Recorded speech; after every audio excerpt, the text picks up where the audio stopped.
우리들은 늘 성경을 보고 말씀을 늘 묵상하고 또 우리가 말씀을 또 이렇게 말씀을 설교 시간에 이렇게 말씀을 듣고 하지만은 사실 우리가 하나님의 일을 생각할 때 우리가 하나님을 제대로 알지를 못한다라는 것을 우리가 늘 깨달을 수밖에 없습니다.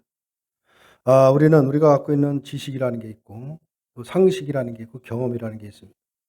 그것이 늘 우리의 잣대가 돼 갖고 우리가 하나님의 말씀을 늘 듣지만은 우리가 하나님을 바라볼 때도 늘 우리의 상식이나 지식이나 내가 갖고 있는 것을 버리지 못하고 그 기준으로 해서 늘 하나님을 바라본다라고 볼 수밖에 없습니다. 우리는 세상에서 하나님의 상식을 우리의 세상의 상식으로 하나님을 늘 바라보죠. 근데 하나님은 하나님의 나라, 바로 하나님의 법칙을 가지고 늘 일하신다는 것을 우리가 깨닫지를 못합니다. 그래서 늘 우리는 어떻게 이런 하나님이 있을까? 이런 생각을 하게 되죠. 우리가 생각하는 전혀 다른 하나님을 우리가 늘 성경에서나 말씀에서 늘 대하게 되는데 그러다 보니까 그런 하나님을 늘 우리가 외면할 때가 사실 너무나도 많은 것입니다. 우리의 생각이 하나님의 일하심과 일치되지 않는다는 것, 내 생각대로 되어지지 않는다는 것, 그것은 어떤 면에서 보면 지극히 당연한 일일 수밖에 없다라는 사실을 우리가 깨달아야 됩니다. 그런데도 사람들은 끝까지 자기의 생각을 포기하지 않습니다. 자기 생각을 버리지 않는 것이죠. 그리고 결국은 자기 생각에 맞는 자기 하나님을 새롭게 만들어서 섬기고 있는 것이 아마 오늘날 우리 기독교의 모습이 아닌가를 우리가 생각을 해야 됩니다.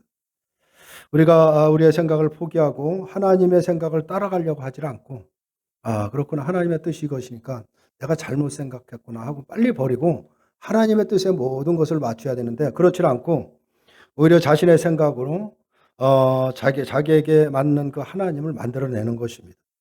그래서 그것이 참된 하나님처럼 우리가 하나님을 섬긴다라고 하는데 사실 이런 것들은 신앙이 아니다라는 사실을 우리가 생각을 해야 됩니다. 오히려 우상을 섬기는 악한 행위일 뿐이라는 사실도 우리가 기억해야 됩니다.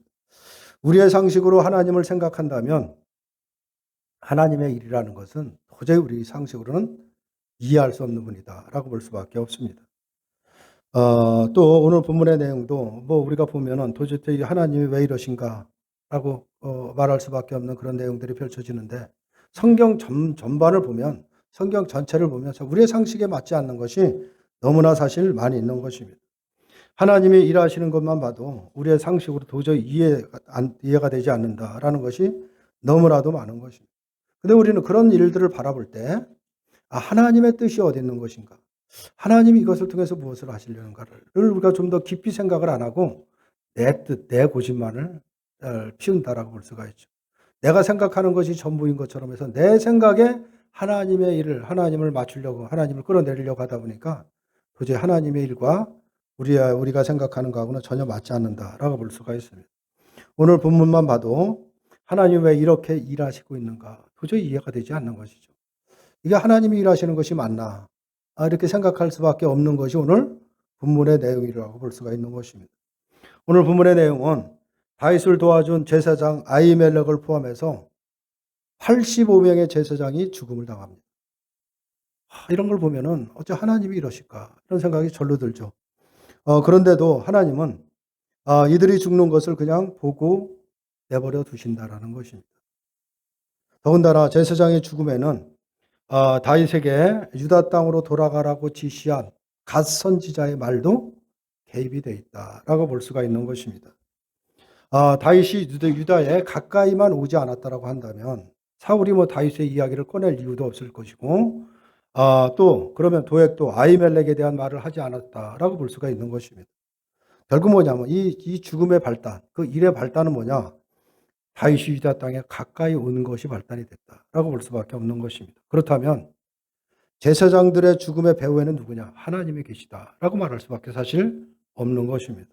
하나님이 갓 선지자를 통해서 다윗에게 유다 땅으로 돌아가라고 말씀만 안 하셨어도 이런 비참한 비극이 일어나지 않았을 것이 아니냐 이런 생각을 할 수밖에 없는 것입니다. 쉽게 말해서 하나님에 의해서 이 제사장들이 죽음을 당했다라고 말할 수밖에 사실 없는 것입니다. 아히멜렉은 다윗의 대적자가 아니라 다윗을 도와준 사람입니다.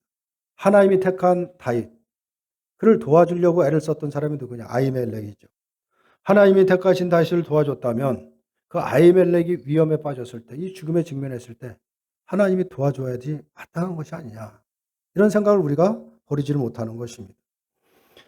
그렇기 때문에 하나님을 우리가 바라볼 때 정말 하나님이 택한 백성들을 위해서 일하시고 계시는 것인가를 그런 의무를 사실 버릴 수가 없다라는 것도 우리가 생각해야 됩니다. 그러나 중요한 것은 하나님은 이러한 일들을 바라보면서도 그렇게 엄청난 제사장, 하나님의 일꾼들, 하나님을 위해서 일했던 그 제사장들이 85명이나 죽는 그런 상황에서도 그냥 내버려 두신다라는 것입니다. 이런 하나님을 일을 우리가 과연 이해할 수가 있겠느냐라는 것입니다. 그러나 중요한 것은 이러한 하나님의 일을 우리가 이해를 할 수가 있고, 하나님이 지금 무슨 일을 하고 있는 것인가? 그런 걸 우리가 깊이 깨닫고 제사장을 죽게 하시는 하나님의 생각에 우리가 조금이라도 동조할 수가 있다라고 한다면 그가 바로 하나님을 바로 아는 성도다라고 말할 수가 있는 것입니다. 그러나 사람들은 이러한 하나님을 이해하지도 못하고 그러다 보니까 그런 하나님을 만나지를 못하고 있는 것입니다. 왜냐하면 그것은 자기의 원칙을 버리지 못하고 있기 때문에 그런 거예요. 자기의 생각을 버리지 못하고 있기 때문에 그런 것입니다. 사람들이 가지고 있는 자기의 원칙이라는 것은 뭐냐면 하나님은 자기 백성에게 복을 주시는 분이다라는 생각을 갖고 있는 것이죠. 물론 하나님은 택한 자기 백성들에게 복을 주시는 분은 분명한 것입니다. 모든 택한 백성들에게 복을 주시는 것입니다. 그러나 복의 의미는, 이 복이라는 것은 바로 세상 것을 채워주시는, 세상에 우리의 어떤 일에서 우리를 도우시는 그런 복을 말하고 있는 것이 아닌 것입니다. 그런 걸로 우리가 이해를 하다 보니까 늘 하나님이 어떤 분이신지를 우리가 이해를 못하고 있다라고 볼 수가 있는데, 결국 사람이 가지고 있는 그 원칙이라는 것은 하나님은 자기를 믿는 자를 세상에서 잘 되게 한다라는 생각을 가지고 있고, 하나님의 인도하심이라는 것도 늘 우리가 자기 백성이 이 땅에서 살아갈 때 계획하는 모든 것들을 잘 되게끔 인도하시는 분이다라고 그렇게 이해를 하는 것입니다. 그런데 성경에서 나타나는 하나님은 그런 식으로 일하시는 분이 아니다라는 것을 우리가 늘 경험하게 되는 것입니다. 오늘 본문도 마찬가지고 하나님이 일하시려는 것은 우리의 원칙에 맞지 않는다라고 볼 수가 있습니다. 우리의 원칙이라는 것은 하나님을 믿어서 세상 것을 얻고자 하는 것입니다. 세상의 뭔가를 좀 많이 누리고자 하는 그런 것이 깔려 있다라고 볼 수가 있죠. 그러나 하나님의 원칙은 나를 믿는다라고 한다면 세상에서 실패해도 괜찮다는 것입니다. 이것이 하나님의 원칙인 것입니다. 실패하지 않고 성공하기 위해서 하나님을 찾는 사람들에게 이런 말씀은 도대체 이해가 되지 않는 것이죠.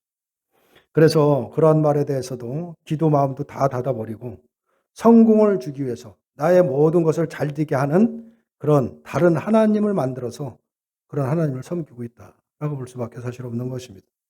그런데 과연 오늘날 우리들은 어떠냐는 것이죠. 우리들은 과연 하나님을 어떤 하나님을 바라보고 있느냐라는 것입니다.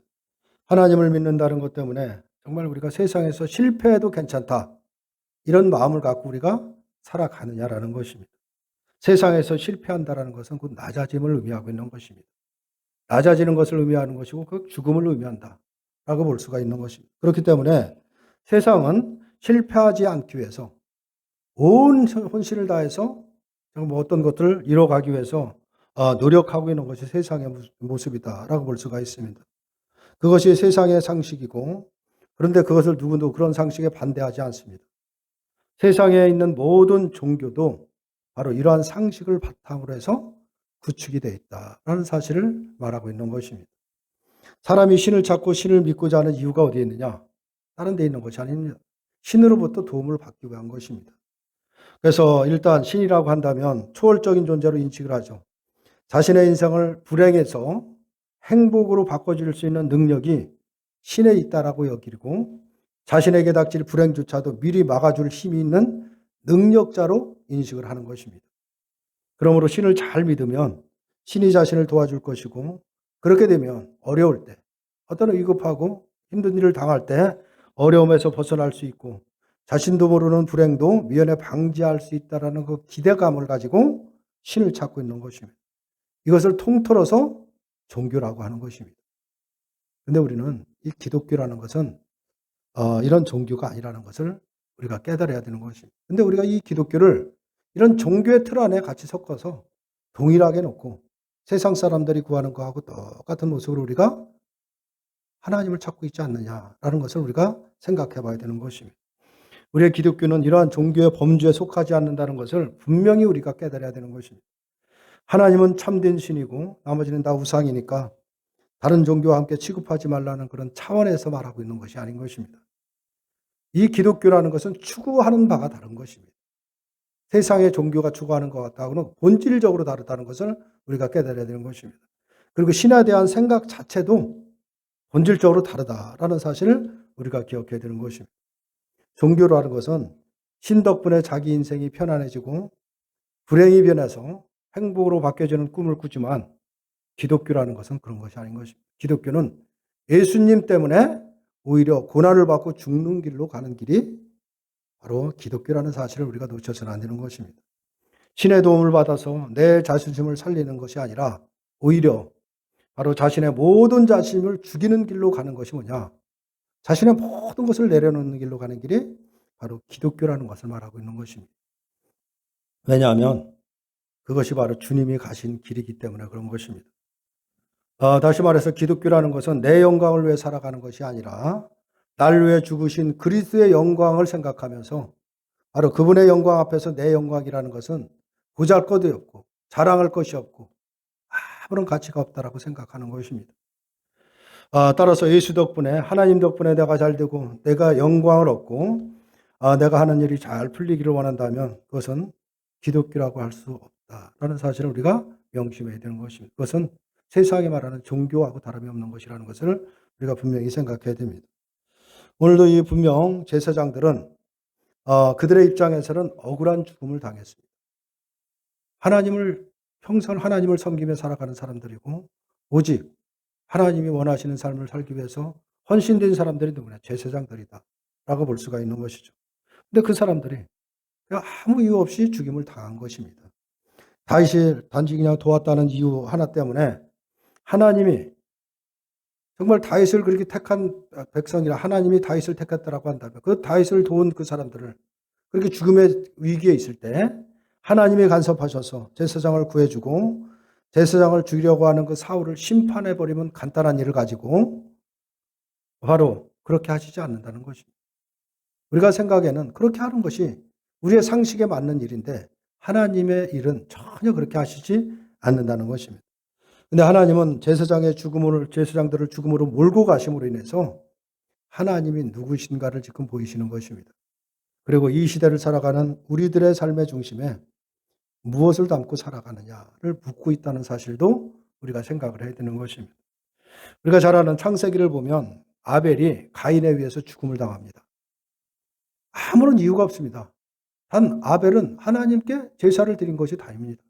하나님께 제사를 드렸는데 하나님께서 아벨의 제사를 받고 가인의 제사를 받지 않았다는 그 이유 때문에 가인에게 죽음을 당한 것입니다. 하나님께서 그렇다고 한다면 가인이 죽이려고 할 때 그걸 막아서 아벨을 살려줘야 당연한 것이 아니냐는 것이죠. 근데 그런 경우에도 하나님은 그냥 내버려 두신다. 죽게 내버려 주셨다는 것을 성경에서 말하고 있습니다. 그리고 마태복음을 보면 주의 사자가 요셉에게 꿈에 나타나서 헤롯이 아이를 찾아서 죽이려고 하니까 그 아이와 마리아를 데리고 애굽으로 내려가라라고 이런 지시를 합니다. 그런데 헤롯이 그 아기 예수를 붙들지 못한 것 때문에 분을 내서 결국 베들레헴과 그 지경에 있는 모든 아이들, 2살 아래의 모든 사나이를 죽이라고 명령을 합니다. 결국 그 사나이들이 예수님으로 인해서 억울한 죽음을 당하게 됐다라고 볼 수가 있는 것이죠. 이 경우에도 역시 하나님은 그 어린아이들이 다 죽어가는데도 가만히 계셨다라는 것입니다. 아기 예수를 살리기 위해서는 사자를 보내서 꿈에 나타나서 그 길을 지시하시는 하나님이 아기 예수 때문에 억울하게 죽임을 당하는 아이들에 대해서는 침묵하고 계시다라는 것을 보여주고 있는 것입니다. 하나님이 택한 백성 때문에 특별히 오늘 보면 하나님 택한 다윗 때문에 제사장들이 죽음을 당하고 아벨은 바로 하나님 때문에 죽음을 당하고 또 사내 아이들은 아기 예수 때문에 죽음을 당하는 그런 일들을 말해주는 것은 왜 성경이 그런 일들을 말하고 있느냐? 왜 하나님이 그런 상황 속에서도 가만히 침묵하고 계시느냐? 거기에서 보여주는 것은 다른 것이 아닌 것입니다. 세상에서 죽는 것 자체가 실패가 아니라는 것을 말하고 있는 것입니다. 근데 우리는 세상에서 죽는 것이 전부 그냥 모든 것이 끝나는 것처럼 생각을 하고 모든 것이 실패를 한 것처럼 생각을 하지만 성경은 절대 그렇게 말하고 있지 않습니다. 세상에서 죽는 것, 특별히 믿음의 사람, 택한 백성들이 죽는 것은 실패가 아니다라는 것을 말하고 있는 것입니다. 세상에서의 죽음은 하나님의 부르심인 것입니다. 택한 백성들을 부르심인 것이지 끝나는 것이 아니다라는 것을 말하고 있습니다. 이것이 바로 하나님이 하시는 일이다라는 것을 보여주고 있는데 바로 이것을 하나님의 나라다라는 것을 말하고 있는 것입니다. 우리는 세상에서 살아남으려고 애를 쓰고 있죠. 어떻게든 세상에서 버티고 세상에서 어떻게 하면 좀 더 오래 살려고 끊임없이 육신의 삶을 늘리려고 애를 쓰고 있는 것이 우리들의 모습입니다. 그런데 이런 것 때문에 정말 하나님의 나라가 무엇인지, 하나님이 하시는 일이 무엇인지를 우리가 까마득하게 잊어버리고 살아갈 때가 너무나 많은 것입니다. 하나님 나라의 일을 뒤로 밀어버리고 지금 급한 것은 뭐냐? 세상에서 살아남는 것이죠. 세상에서 살아남고 어떻게 세상에서 많은 것을 누리고 잘 되는 일, 그런 것에만 우리가 집중하고 관심을 두고 있는 것이지만 이것이 바로 하나님의 나라의 기준으로 살아가고 있지 않은 삶이다라고 볼 수밖에 없는 것입니다. 우리가 분명히 하나님 나라의 마음을 두고 하나님 나라가 무엇인가를 깨닫고 하나님의 마음에 우리가 합하고 있다라고 한다면 이 세상에 우리가 마음을 쏟을 이유는 사실 없는 것입니다. 그러나 우리가 중요한 것은 그렇게 이 세상에서 열심히 살아간다라고 할지라도 그것을 믿음이라고 말하지 않는다는 사실을 우리가 생각해야 됩니다. 성공을 원하는 세상에서 실패해도 괜찮다라는 말을 한다는 것은 사실 쉽지 않은 말이죠. 누구나 다 성공을 원하고 세상에서 많은 것을 누리길 원하는데 그런 걸 다 실패해도 괜찮다라고 한다면 누가 좋아하겠느냐라는 것이죠. 그러나 분명한 것은 그러나 하나님이 일하시는 원칙은 뭐냐? 거기에 있기 때문에 세상에서 우리가 어떤 살아가든 세상에서 우리가 죽임을 당한다라고 할지라도 그 실패를 한다라도 아무런 상관이 없는 괜찮다라는 것입니다. 그것이 하나님의 일이고 하나님이 성경을 통해서 말씀하고 있는 말씀이다라는 사실을 우리가 기억해야 되는 것입니다. 예수님의 십자가를 바라보면 답이 나오는 것입니다. 예수님의 십자가를 바라보시면 예수님이 이 땅에 와서 성공적인 삶을 살았느냐, 세상에서 우리가 원하는 그런 삶을 사신 분이냐, 우리가 금방 답이 나오는 것입니다. 우리는 예수님을 말하면서도 예수님 앞에서 자신의 삶을 전혀 생각하지 않는 것입니다. 십자가는 말하지만 십자가에 담긴 정신에 대해서 우리가 조금도 생각을 하지 않고 오직 내 생각만 고집하고 있다라고 볼 수가 있습니다. 내 삶과 예수님을 구분을 해버리는 것이죠. 나의 삶은 나의 삶이고 예수님의 삶은 예수님의 삶이다 라고 하면서 이렇게 우리는 구분을 짓는다, 갈라버린다라는 것입니다.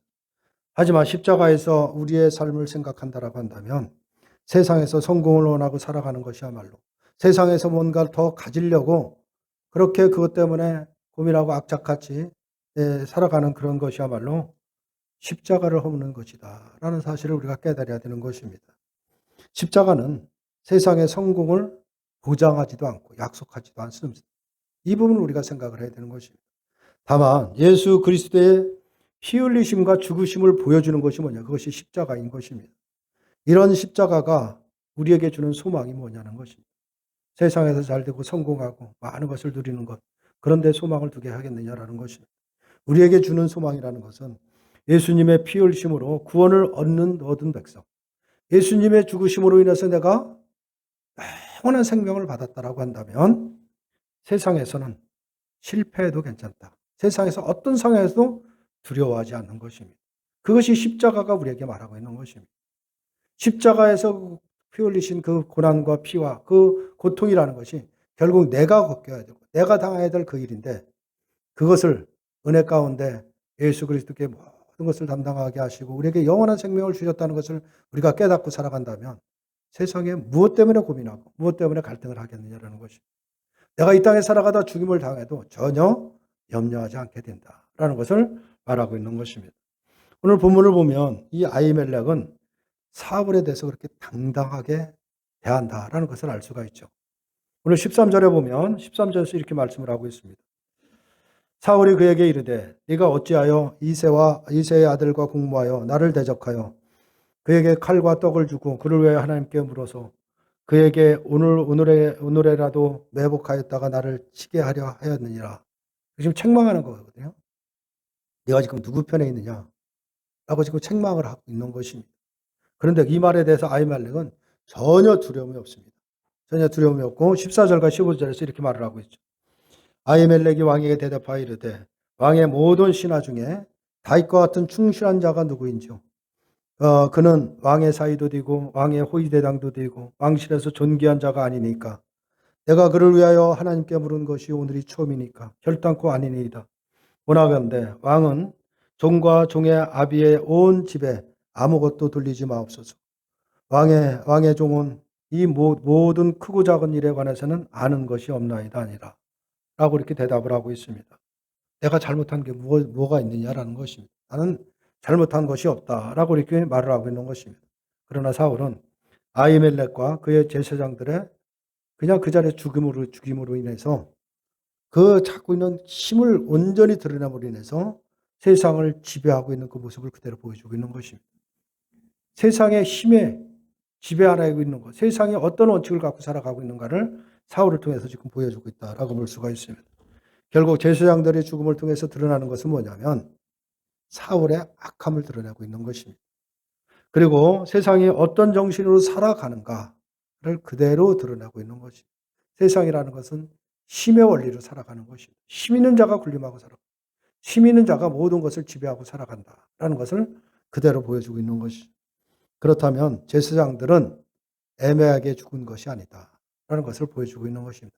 그 제사장의 죽음을 통해서 세상이 얼마나 악한 것인가를 그대로 드러내고 있다라는 것입니다. 그래서 세상은 하나님께 멸망을 받아 마땅하다라는 것을 보여주고 있는 것입니다.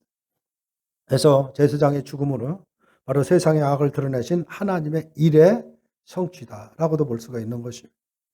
성도가 세상에서 당당하게 살려면 우리가 주눅들지 않고 세상에서 예수를 믿는 자답게 당당하게 살려면 내 원칙을 버려야 됩니다. 내 상식, 내가 갖고 있는 지식을 온전히 버리고 하나님의 원칙, 하나님의 법칙으로 살아가야 되는 것입니다. 하나님이 어떤 분이신지를 알고 하나님이 어떻게 일하시는지를 깨닫고 그 법칙 안에 살아갈 때 성도들은 어떤 상황에서도 당당하게 살아갈 수가 있다라는 사실을 우리가 기억해야 되는 것입니다. 세상의 것이 없어도 하나님을 아는 자로 살아가는 것으로 성공자라는 바로 그 법칙이 반드시 있어야 되는 것입니다. 그래야 당당하게 살아갈 수가 있다. 이것이 없이 성도는 당당해질 수가 없는 것입니다. 세상의 것을 기준으로 해서 많고 적음에 따라 성공과 실패를 구분하면서 자신의 불행과 행복을 따지고 살아갈 것이 분명하기 때문에 그런 것입니다. 성도란 세상의 기준으로 볼 때 우리가 예수를 믿는다라고 하지만 세상 사람들이 볼 때는 사실 그야말로 아무것도 아닌 존재인 것입니다. 예수를 믿는다라고 해도 세상이 바라볼 때는 대수롭지 않게 바라보는 것입니다. 세상은 그 사람이 얼마나 권력이 있느냐, 얼마나 갖고 있는 재산이 많으냐, 재물이 있느냐를 보고서는 판단하는 것이지 그 사람이 예수를 믿느냐 갖고 판단하지 않습니다. 우리가 예수를 믿더라고 해도 세상 사람들은 눈 하나 까딱 하지 않는다라는 것이죠. 이런 세상에서 믿음이 무슨 의미가 있겠느냐라는 거, 아무런 힘을 쓰지 못하는 것은 분명한 것입니다. 그러나 그것으로 바로 세상의 악이 드러내고 세상이 왜 멸망을 받아야 되는지를 그대로 증거하고 있다라는 것을 보여주고 있는 것입니다. 그리고 그것이 바로 심판의 근거가 된다는 것을 말하고 있는 것입니다.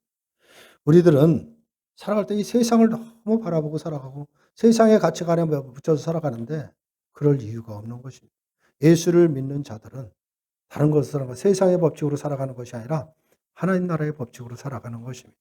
그렇기 때문에 오직 예수님의 말씀만을 의지하고 우리가 살아가면 되는 것입니다. 세상의 말을 기울이는 것이 아니라 세상의 원칙에 눈을 돌리는 것이 아니라 바로 우리는 하나님의 말씀의 원칙을 가지고 우리가 살아간다면 어떤 상황 속에서도 우리는 당당하게 살아갈 수가 있는 것입니다. 세상에 우리들을 어떻게 대하든 우리들은 하늘에서는 가장 큰 자라는 사실을 우리가 믿어야 되는 것입니다. 세상이 안아준다 해도 우리를 대접하지 않는다라고 하더라도 전혀 억울할 것이 사실 없는 것입니다. 어차피 세상은 그리스도도 알아보지 못하고 바로 그리스도를 죽인 악의 나라가 이 세상인 것입니다. 그러한 세상이 믿음의 성도들을 알아보지 못하는 것은 당연할 수밖에 없다라는 사실을 우리가 생각해야 됩니다. 사울이 다윗을 죽이고자 하는 것은 왜 다윗을 그렇게 죽이고 하느냐? 자신을 지키기 위해서 그런 것입니다. 힘을 추구하는 사람들은 힘의 지배를 받고 살아가는 사람들은 힘에 의해 두려움을 가질 수밖에 사실 없는 것입니다. 자신보다 다윗에게 다른 사람들이 관심을 갖게 되다 보니까 결국 그것을 다윗의 힘으로 봤던 것입니다. 그 힘에 의해서 자신이 나중에 결국 위협이 있겠다라는 생각을 갖게 되다 보니까 결국 자신을 지키기 위해서 결국은 다윗을 죽이려고 이렇게 애를 쓴다라는 것이, 이것이 바로 힘의 논리인 것입니다. 이런 세상에서 어떤 평강을 누리고 살아가겠느냐라는 것입니다. 성도는 어떤 상황에서도 이런 힘의 세계, 그런 세계에서 철저하게 벗어나야 되는 것입니다. 근데 우리가 예수를 믿고 하나님 나라의 백성으로 살아간다라고 하면서도 여전히 힘의 체계를 가지고 살아간다라고 한다면 우리는 여전히 그 굴레에서 벗어날 수가 없는 것입니다. 그 무엇보다도 자신을 힘으로 삼고자 하는 것, 그런 것은 믿음의 세계가 아닌 것입니다. 성도의 힘은 다른 데 있는 것이 오직 예수 그리스도뿐이라는 사실을 우리가 분명히 깨달아야 되는 것입니다.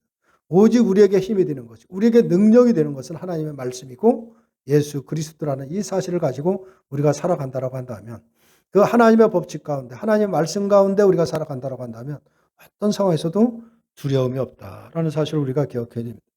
그러므로 그리스도를 의지하고 살아가는 것이야말로 가장 힘 있는 성도로 살아가는 것이다라는 것을 우리가 깨달아야 됩니다. 우리가 잘 아는 말씀이 있죠. 시편 23편을 한번 보면 23편은 우리가 누구나 다 암송하고 있다라고 볼 수가 있는데, 제가 다시 한번 보겠습니다. 시편 23편을 한번 읽어드리겠습니다. 여호와는 나의 목자시니 내게 부족함이 없으리로다. 그가 나를 푸른 풀밭에 누이시며 쉴만한 물가로 인도하시는도다. 내 영혼을 소생시키시고 자기 이름을 위하여 의의 길로 인도하시는도다. 내가 사망의 음침한 골짜기를 다닐지라도 해를 두려워하지 않을 것은 주께서 나와 함께 하심이라. 주의 지팡이와 막대기가 나를 안위하시나이다. 주께서 내 원수의 목전에서 내게 상을 차려주시고 기름을 내 머리에 부으셨으니 내 잔이 넘치나이다. 내 평생에 선하심과 인자하심이 반드시 나를 따르리니 내가 여호와의 집에 영원히 살리로다. 저절로 아멘이 나오죠. 사실 시편 23편, 성도라고 한다면 이 시편 23편의 삶을 살아야 마땅한 것입니다.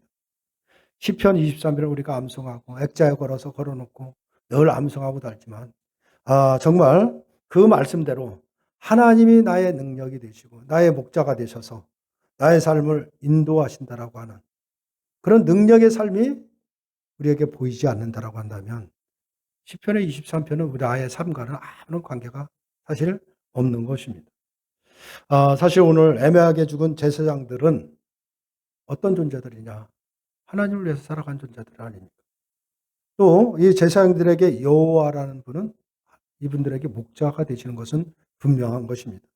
그런데 왜 그들을 푸른 풀밭과 쉴만한 물가로 인도하시지 않느냐라는 것입니다. 그리고 비참하게 죽는 길로 인도하시느냐? 한번 생각을 해봐야 되는 것입니다. 목자인데 푸른 풀밭, 정말 쉴만한 물가로 인도해야 마땅한 것이 아니냐라는 것입니다. 사실 우리의 문제는 뭐냐? 이 푸른 풀밭과 쉴만한 물가를 세상에서의 좋은 형편으로 우리가 찾으려고 하는데 문제가 있는 것입니다. 하나님이 우리에게 인도하시는 푸른 풀밭과 쉴만한 물가라는 것은 하늘에 있는 것이지 땅에 있는 것이 아닌 것입니다.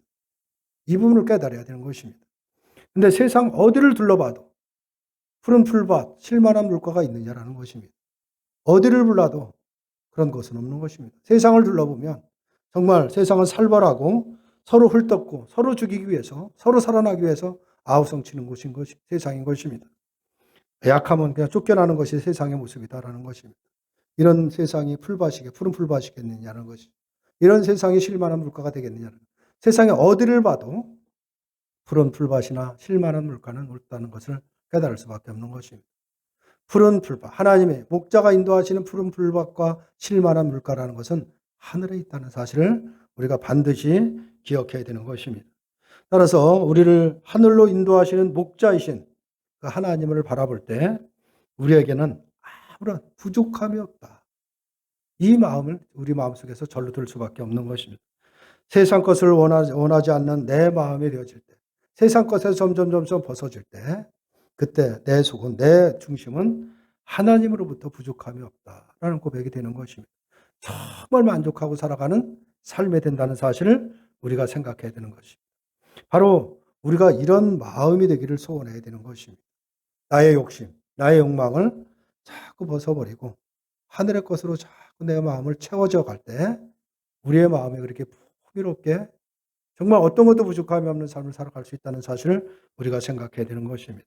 그럴 때 우리가 비록 사망의 음침한 골짜기를 다닐지라도 해를 두려워하지 않게 된다라는 사실을 기억해야 되는 것입니다. 이것이 바로 성도가 살아가는 인생이 아니겠느냐라는 것입니다.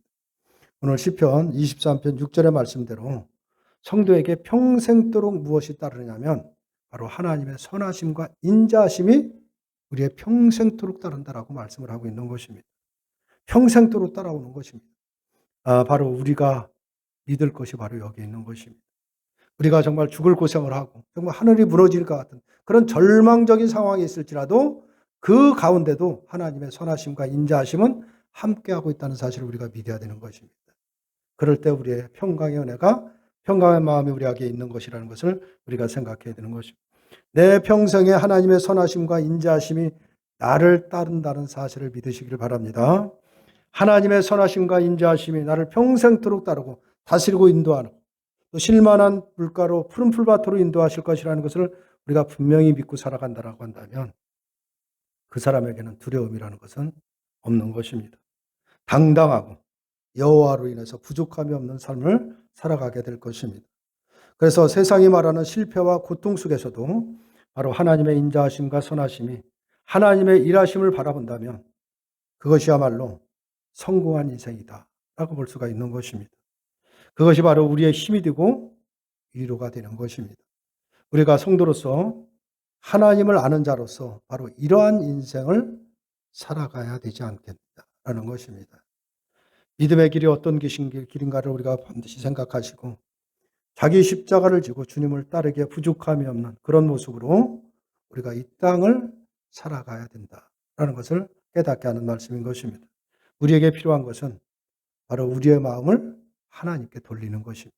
내 고집하지 말고 내가 갖고 있는 것이 전부인 거라고 생각하지 말고 내가 갖고 있는 것은 아무런 쓸데없는 것이라는 것을 생각하고 다 버리시고 하늘의 것, 하나님의 마음으로 가득 채우시기를 바랍니다. 선하심과 인자하심이 평생토록 나를 따를 것인데 무엇이 부족하겠느냐라는 것입니다. 우리에게 하늘에 좋은 것이 약속되어 있습니다. 그 약속을 믿으시길 바랍니다. 우리가 그것을 믿는다라고 한다면 우리는 이미 성공한 인생을 살아가고 있다라는 사실을 믿으시길 바랍니다. 이 믿음을 가지고 힘있게 살아가시는 저와 여러분들이 되시기를 주님의 이름으로 축원합니다.